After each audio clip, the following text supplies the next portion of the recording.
May I now request IMA President, Mr. Akhilesh Rathi, MD of Savit Universal Limited, to escort our eminent speakers of this inaugural session, IMA Chairman and IIM Director in the Dr. Himanshu Roy, and MD and Senior Partner of Boston Consulting Group, Mr. Alpesh Shah, onto the stage, please. And before they set on the stage, we request them to start lamp lighting proceeding. I also request Mr. Satish Gupta, DGM State Bank of India, to join for the lamp lighting. Also request Mr. Manoj Jain, MD Sriram Group, Sriram Life Insurance, to join for lamp lighting. And also Mr. Ashok Jain, MD of Arihant Capital, to join for the lamp lighting ceremony, please.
May I now request AV team for the AV introduction of Mr. Alpesh Shah, please.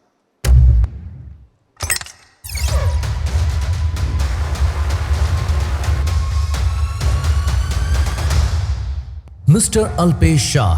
Alpesh Shah leads Boston Consulting Group's India office. He has extensive experience in the insurance, financial services, telecommunication and technology sectors in Asia and specifically India. He has assisted a variety of banks, finance and insurance companies and telcos on topics including segment-specific strategy development, portfolio analysis, new business launch, breakout growth strategy development, pricing, channel effectiveness, operational efficiency enhancement, cost management and reduction, post-merger integration, business divestiture, and implementation support. Alpesh is also a member of FICCI Insurance Committee and the CII Asset Management Committee in India. Prior to joining BCG in 2000, he has associated with Booz Allen and Hamilton. Alpesh holds a bachelor degree in computer engineering from LD College of Engineering, Ahmedabad, and an MBA degree from the Indian Institute of Management, Ahmedabad. Ladies and gentlemen, please put your hands together to welcome Mr. Alpesh Shah. May I request Mr. Alpesh Shah to give you the presentation and show us all a roadmap to unlock global potential of India Inc.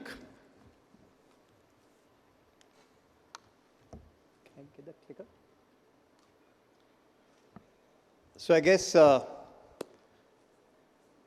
still morning. So good morning, ladies and gentlemen.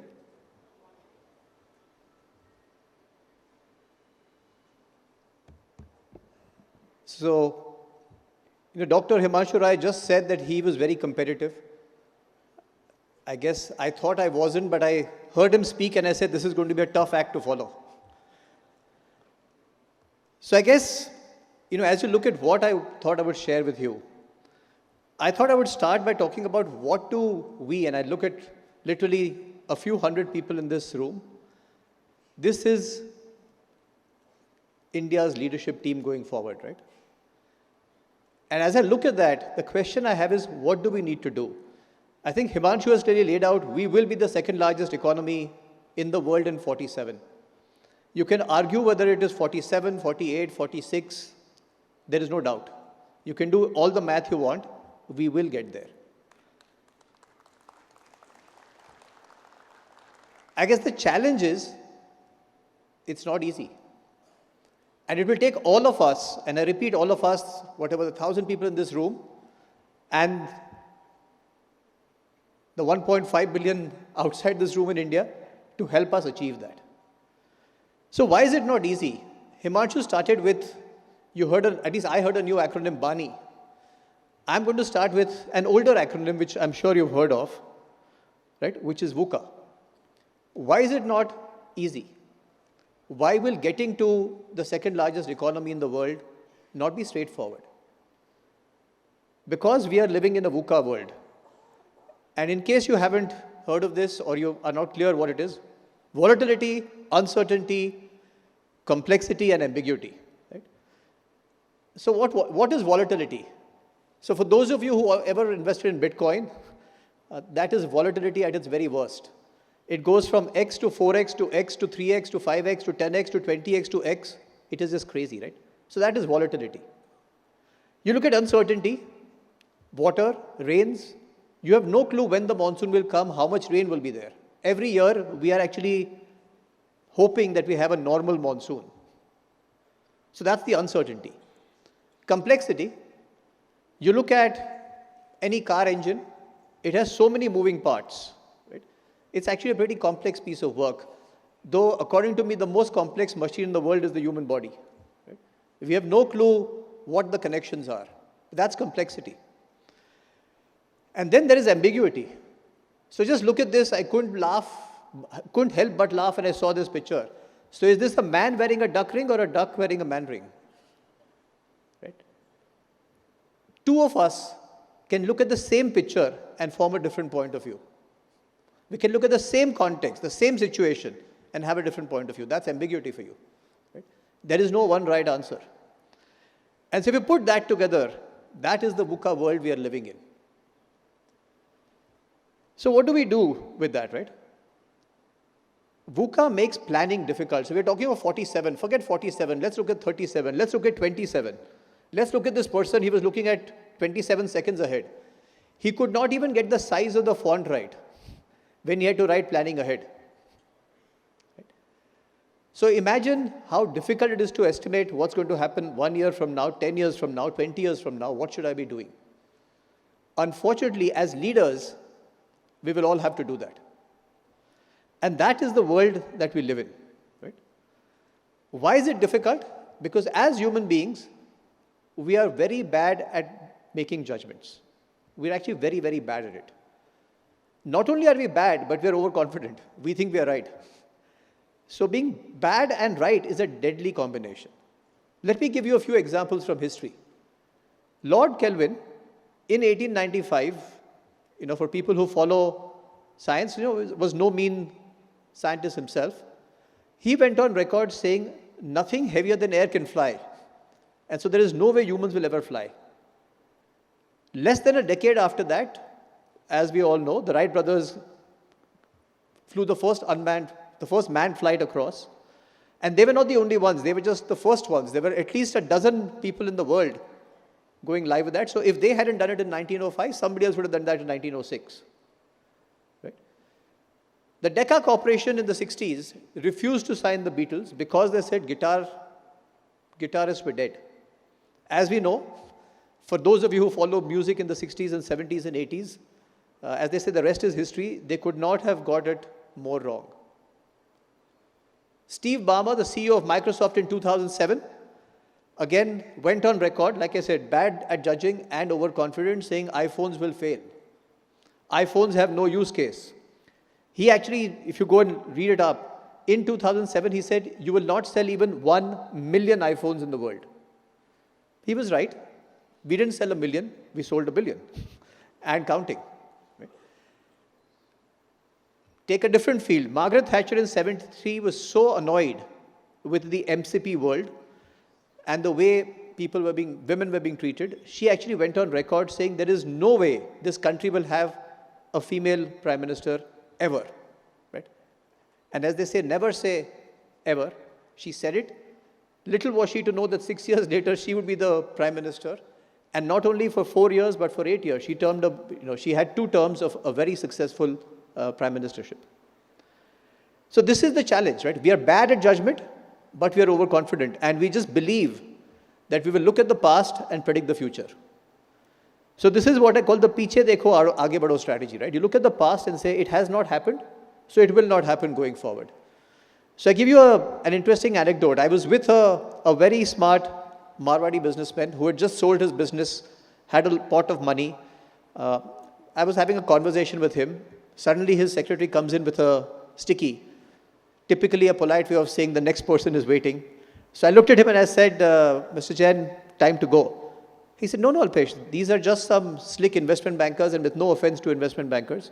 He said, these are just some slick bankers who are selling me, because I have money, wealth products. If you have the time, sit in, it'll be fun. So I sat in there, and along came this smart person giving them very complicated structured products. And it basically said, I make fun of structured products. Said, you stand on your right leg, lift your left leg, hold your left ear with your right hand, and if you do that, then you'll certainly get a 30% return. So this is a very smart businessman, 67, 68 years old. He looks at him with a deadpan serious face and says, but what if this scenario happens? And this smart banker says, sir, don't worry. We have looked at it. This has never happened for the last 30 years.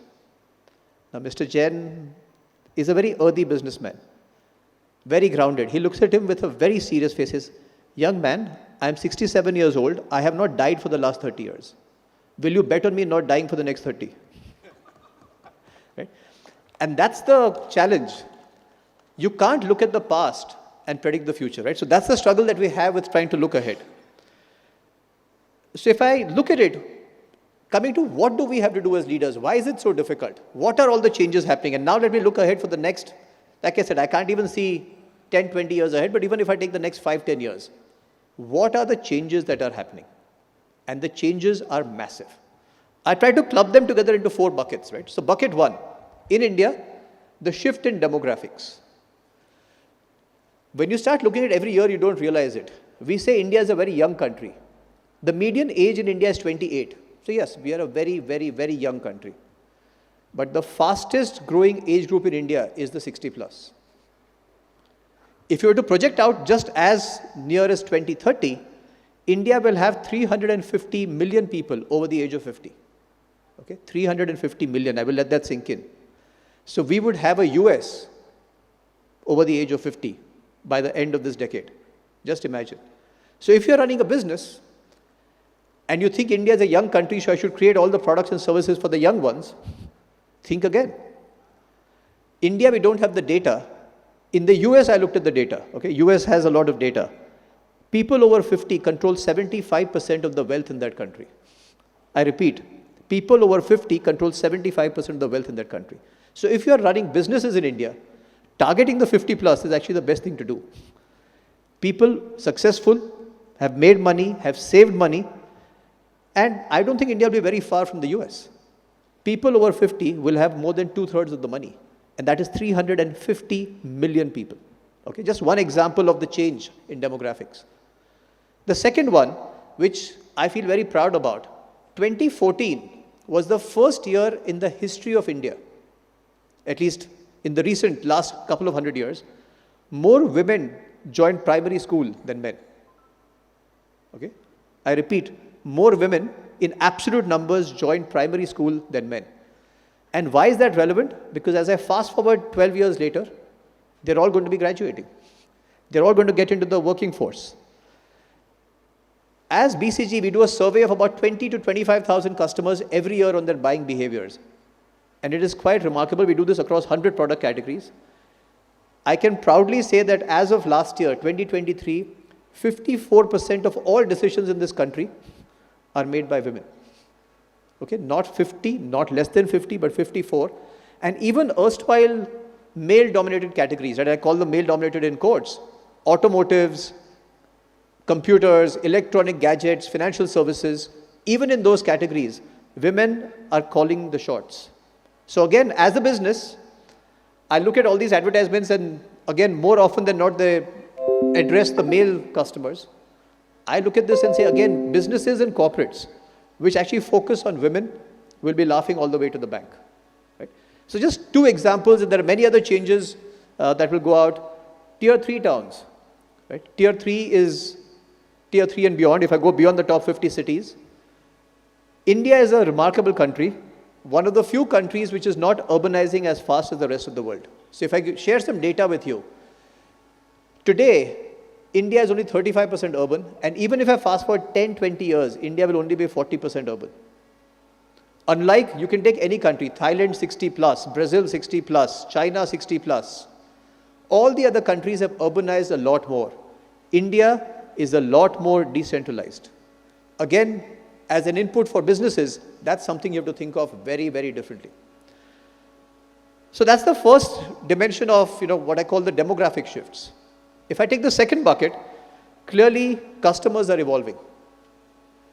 Simple differences. When I grew up, I was taught, be conservative. No matter how much money you earn, you save.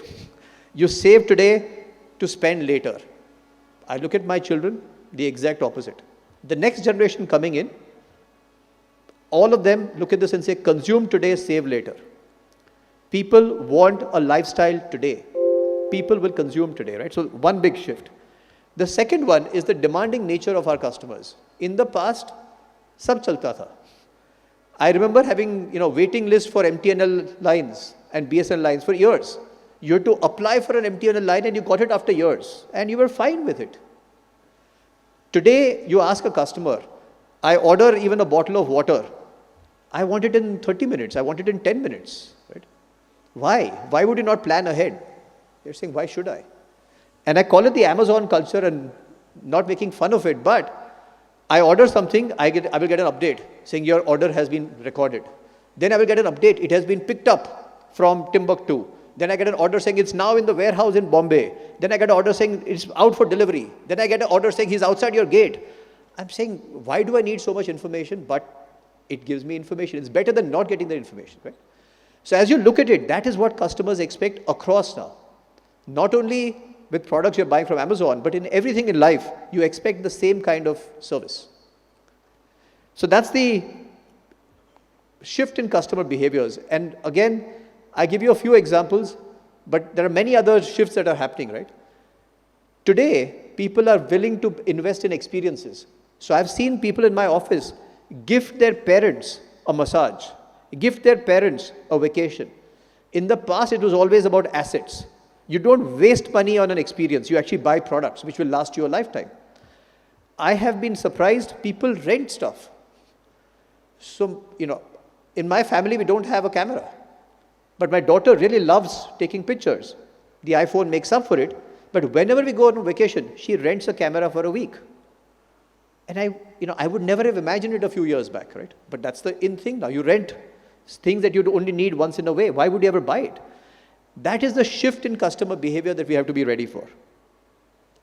I take the third bucket of themes, obviously technology and the progress in technology.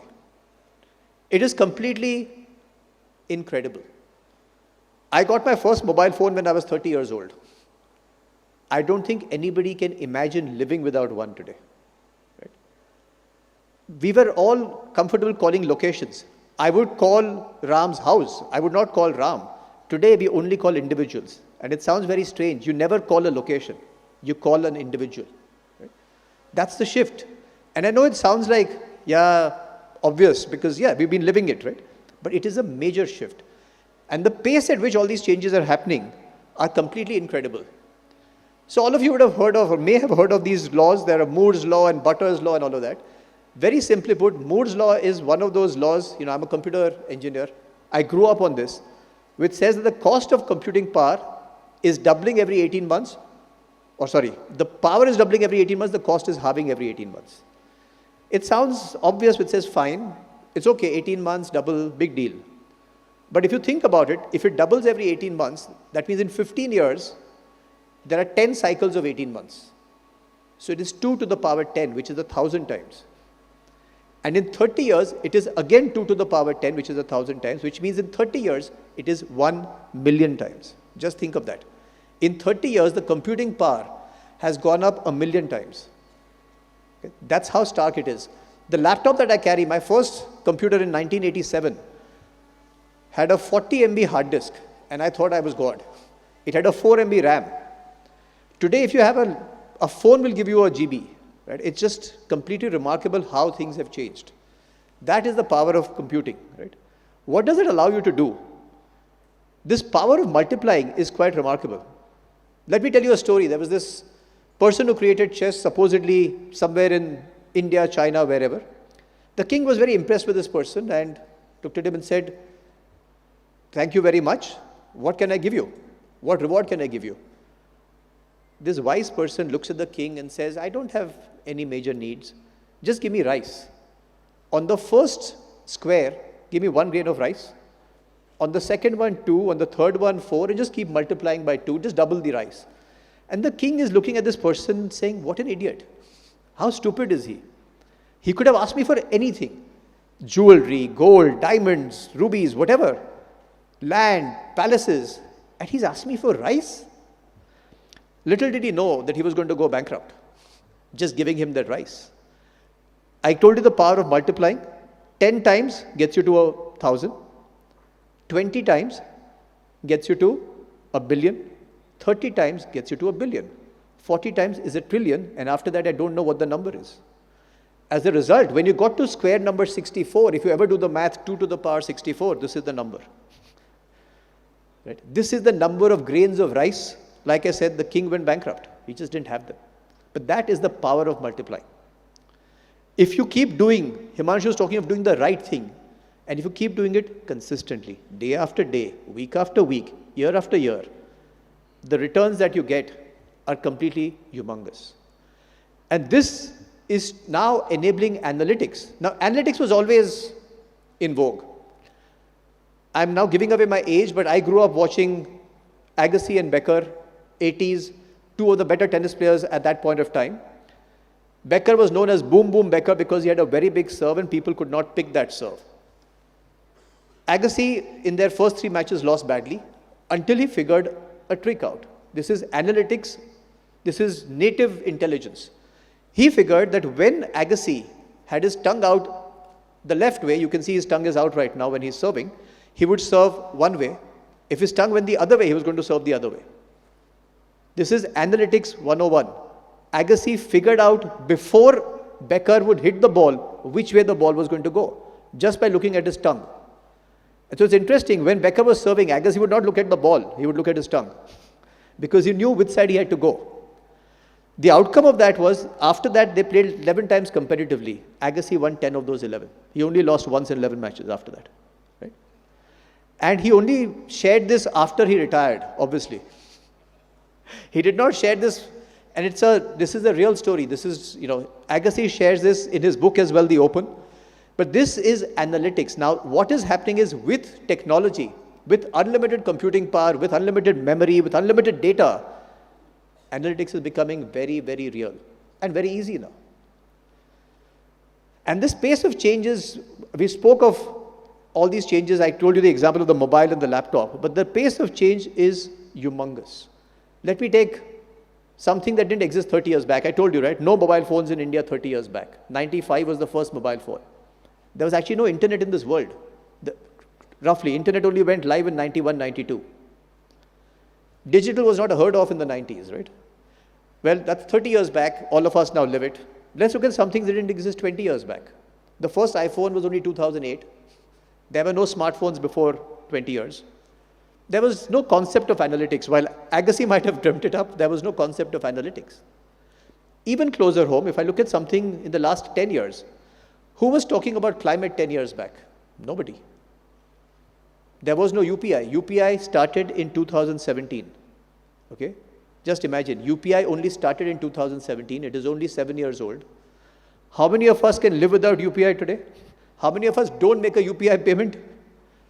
None of us. Right? 7 years. Just look at the pace of change. Right? And now we're talking of AI and GenAI, but the pace of change is accelerating. So that is what I literally look at it, we have to live with.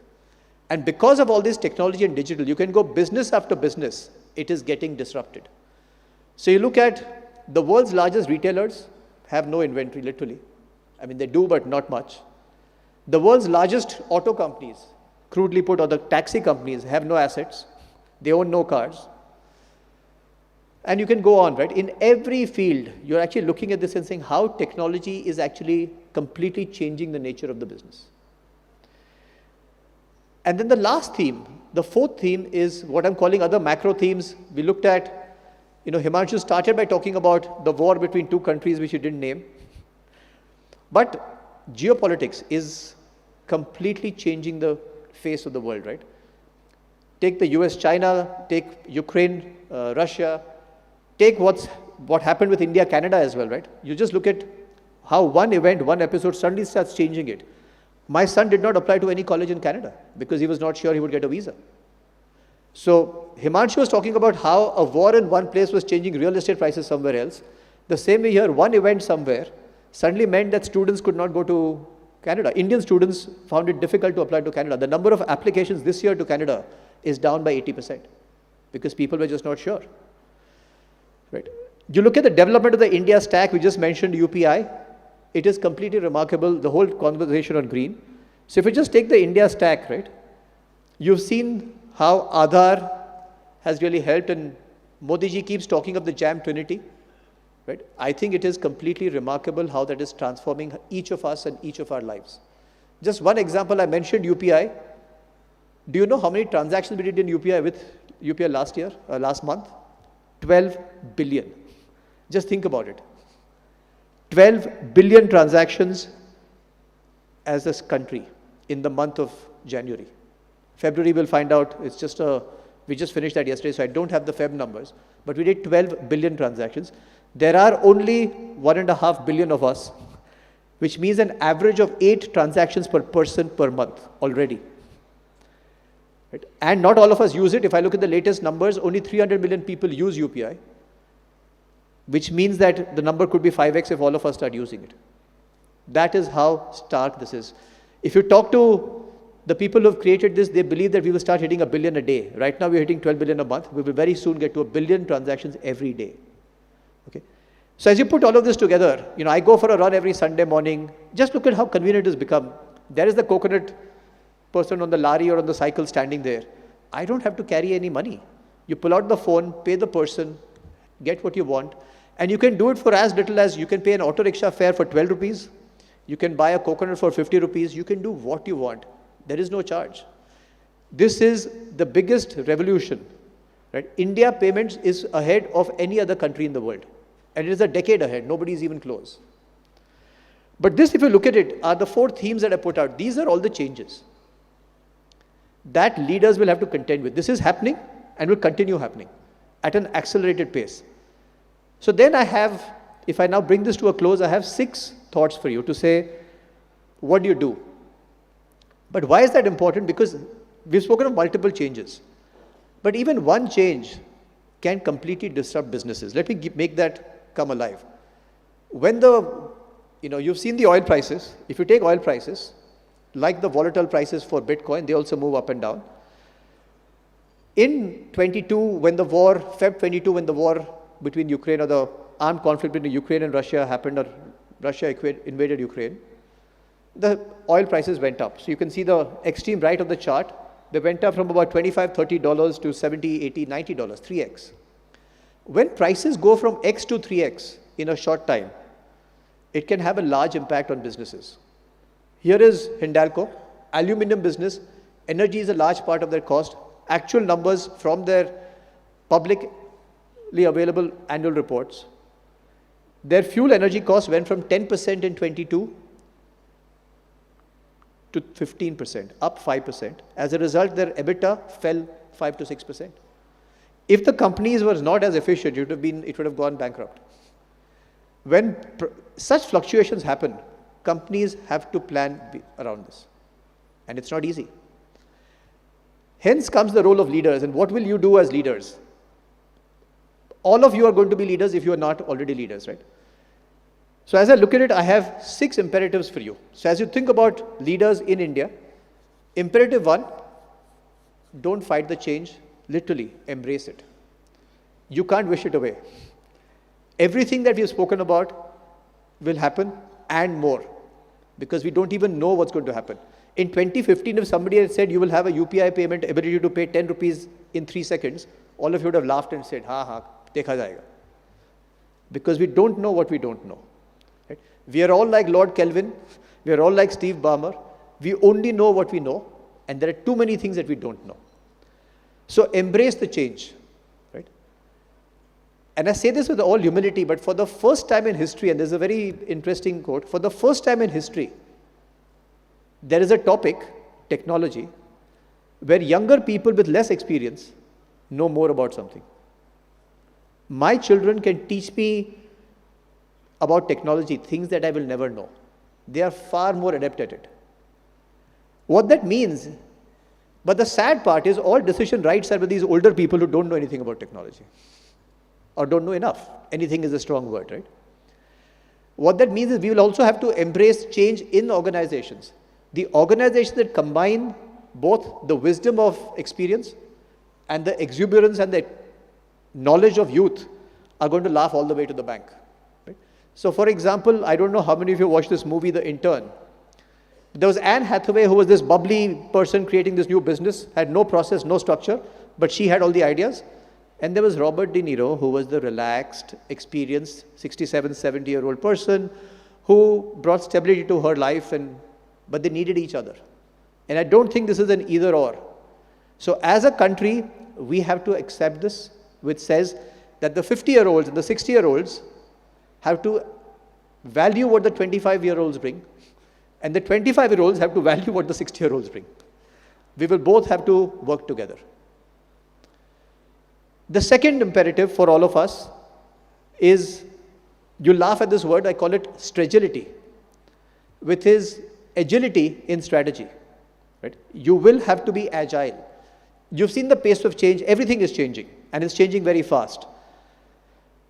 No strategy that you define is going to last. My clients don't even want a 5-year strategy now, because it is impossible to put out a 5-year strategy. You have no idea what's going to happen in 5 years. At best, I have done now 3-year strategies, which says 3-year strategy with a more concrete 1-year plan, right? And so you need a lot of agility in your strategy. So let me make it funny. Why do you need that agility? Because when you fail fast and you fail cheap. So let's assume I was commissioning a painting, and I wanted a painting. And I got a painter in and told him or her to paint the Mona Lisa for me. He starts, or she starts, and does the first version, does the hands, 6 months in, does some part of the body, 24 months in or 12 months in, does some part of the neck, 18 months in, and 2 years later gives me the Mona Lisa, which I don't like. I've spent a lot of money and we've lost 2 years. I have to start all over again. The agile way of doing things is this one. The painter does a sketch literally in the first month or 2 or 3. I look at this and say, yeah, directionally right, more color, more color.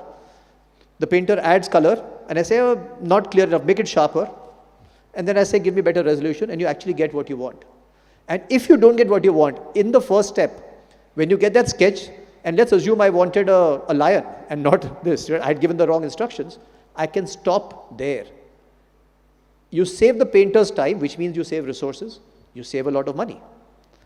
That is the agility that you need in your business. Right? So you have to be agile when you think about acting. The third one is every challenge is an opportunity.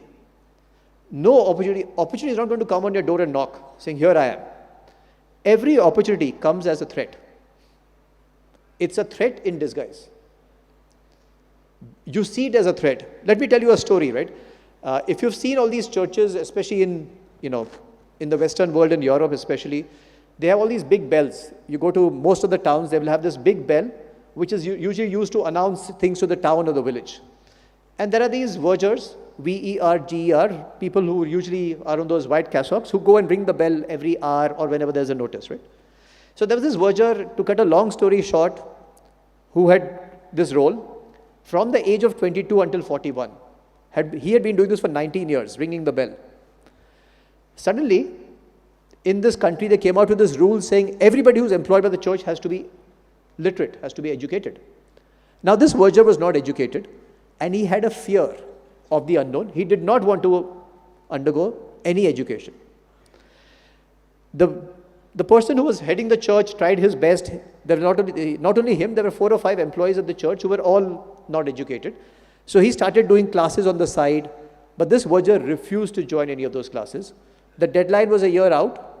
He turns 43, 21 years he's been doing this. He's still not literate. He loses his job. What happens next? He's now obviously very sad.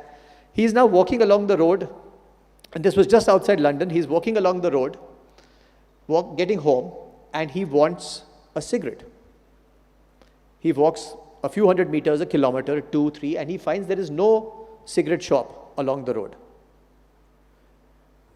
Challenge converted to opportunity. He decides to open a cigarette shop. To cut a long story short, it's a very tough beginning. The first year, there are rains, his stock gets diminished. He has only a little savings, so he's got a very small stock. But he manages to survive the first year. By the second year, he's beginning to make some money. By the third year, it's a flourishing business. But now his antenna goes up. And so he starts walking different streets, and he finds that there are many places which don't have cigarette shops. He opens a second one and a third one, and 10 years out, he's got 100 shops. He's made a lot of money. But he's not literate. He doesn't know what to do with the money. It's sitting in his mattress, old style. Suddenly, one of the bankers realizes, now this has become big, that this is a lot of money, this is a good target customer for me. So the banker reaches out, tells him, what are you doing with your money? Can I help you? So again, to cut a long story short, he says, yes, I'm sitting on a couple of £1 million extra. Let's invest it. And the banker fills out the form for him, tells him, sign karo. The guy says, I'm illiterate. I can't sign. I don't know how to sign. So the banker is aghast, says, sir, just imagine, you don't know how to read or write, and you have this flourishing business. Imagine, what would you have achieved if you knew how to read and write? He says, if I knew how to read and write, I would have been ringing the bell even now. Right? That is what you have to do. If you ever see a challenge, recognize, just peel through the layers, there is an opportunity behind it. Right? Every challenge is an opportunity. The fourth one, Himanshu already mentioned this, be bold. That was his first ask of you, right? Try new things. Now this is very, very, very, and I repeat, very, very, very, very important. Why? Why is it important? There's this very famous quote by Mark Twain. I will read it out because it's very powerful. It says, 20 years from now, you will be more disappointed by the things you did not do than the ones you did do. Okay? I will repeat. Yeah? 20 years from now, you'll be more disappointed by the things you did not do than the ones you did do. So throw up the bowlines, sail away from the sail harbor, catch the trade winds, explore, dream, discover. Right? Are you ever disappointed by what you did? Typically not. You'll always look back and say, agar ye kiya hota to acha hota. Right? So be bold. One of my biggest and simplest lessons very early on in life, and this applies to all businesses, if you try 10 things and you get 3 things right, you'll have a good business. 3 out of 10. Going back to Himanshu's 1 in 4 for the lion, okay? 3 out of 10, you'll have a good business. If you get 5 out of 10 things right, you will have a great business. You will have a very, very, very profitable business. If you get 7 out of 10 things right, think again. You should be unhappy. You did not try enough things. You were not bold enough. You cannot get 7 out of 10 things right. No business has the right to get 7 out of 10 things right. Right? So that's the fourth one. The fifth one, I would say this is the toughest. You have to challenge your own mental conditioning. Why do I say it's the toughest? Because I told you at the beginning, पीछे देखो आगे बढ़ो. That's what we are used to. What does that mean? I will tell you the story. This is a National Geographic video. To make it brief, a dog is put in a kennel next to a hedge. Every day, 3 or 4 times a day when it's meal time, the food tray is put next to that hedge and the high frequency whistle is blown. The dog walks out of the kennel, jumps over the hedge, eats, jumps, goes back. Day 1, week 1, month 3. After some time, the hedge is cut off. You again blow the high frequency whistle, what happens? There is no hedge. The dog continues to do what he or she was used to. This is what all humans do. We always look at the past and repeat that. It is completely remarkable how easy it is to forget that things change. So, how do you change your own conditioning? Your mental conditioning is something that you really have to change. Otherwise, you will actually be the dog who's jumping even when there's no need. And the last one, as leaders, you have to lead from the front. And I'll end with both a saying and a story, right? So, if you look at it, this is a quote from Mahatma Gandhi. He defined leadership. He defined what is a good leader. I love this, and I'll tell you why. What's a leader? A leader is one who takes the first steps towards a goal she or he deeply cares about in ways that others choose to follow. Every word is measured. Okay, and I'll highlight just a few words. First steps. So that's the leader. Towards something that you deeply care about in ways that others choose. Himanshu again made this point. It's got nothing to do with the title. You can be the CEO, you can be the CFO, you can be anybody. It is not because of your title that the person or the group chooses to follow you, but because of the way in which you do it. And so if I look at it, let me end with this story which I really love.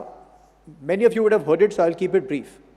But there was this author, a really successful author, who suddenly develops a mental block and is not able, what's called a writer's block, is not getting any ideas.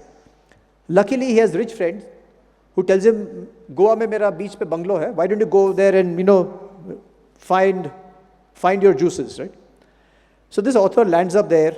Next morning, 6:30 in the morning, is on the deck having a coffee, and far away, he sees some odd motion. He's intrigued, so he gets off the deck and starts walking towards that. As he gets closer, it seems like somebody is dancing. He's very intrigued, saying, "Ye dance kyun kar raha hai koi? Subah 6, 6:30 baje."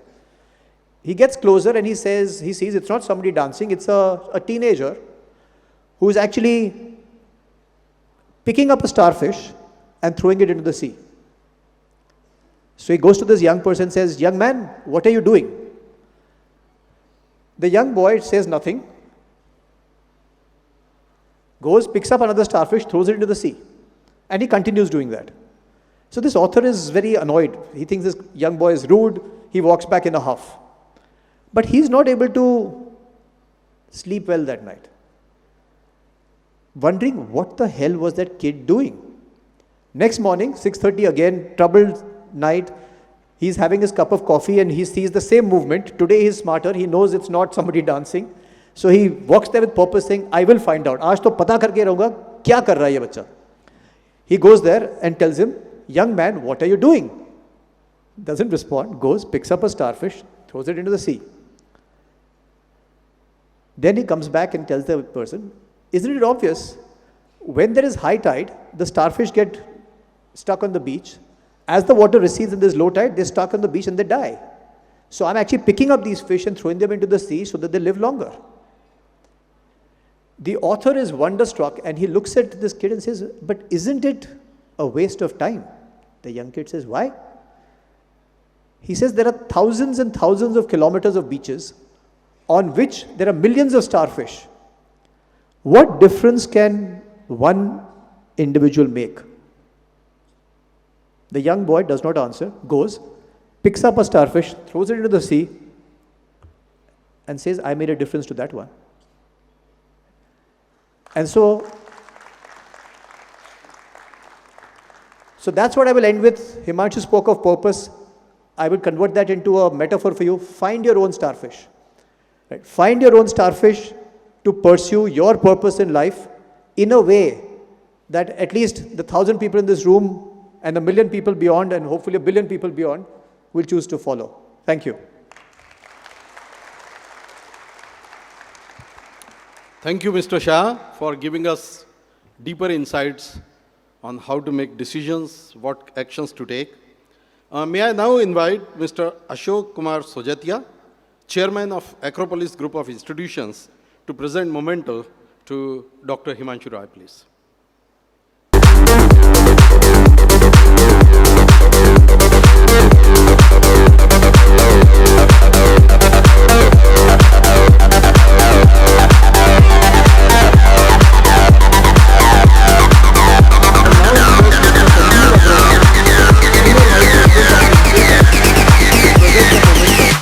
Mr. Alpesh Shah.